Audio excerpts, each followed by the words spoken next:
My name's Lee Shields, and I'm a registered psychotherapist with Redbird Therapy.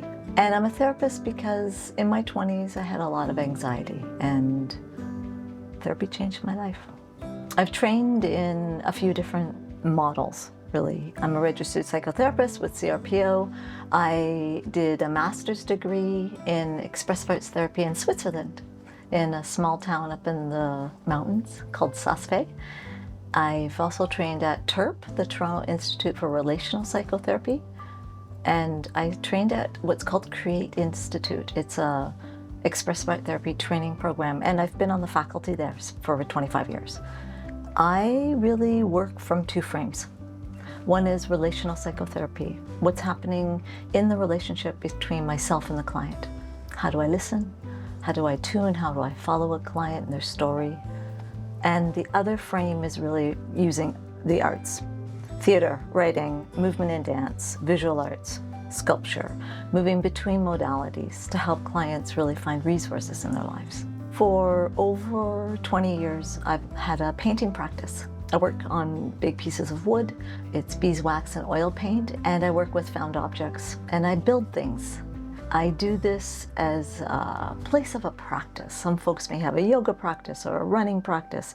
For me, art making feels like I'm taking care of myself in a way that is kind of fundamental. I think the most rewarding part of being a therapist is really witnessing change, and also when clients begin to make art in their lives just for themselves. It's not about art that's about production, but really how can studio practice be a place where they get to explore their inner landscape. Along with being a psychotherapist, I'm doing clinical supervision with folks who are seeing clients.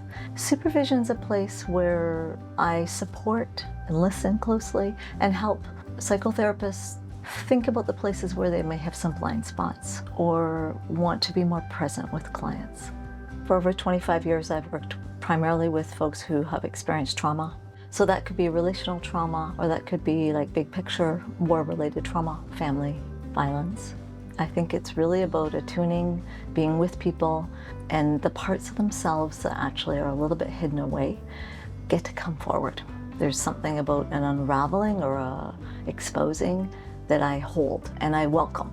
So really, I'm touching base with clients throughout the whole therapeutic process, asking them really what's working, what's not working, what would you like to think more about. There's always going to be parts or little surprises, I think, for people that they didn't really expect.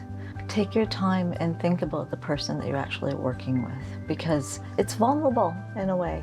You are sharing yourself. So check in with yourself, I would say to somebody, like make sure it feels okay.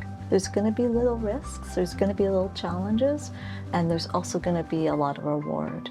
But trust is fundamental.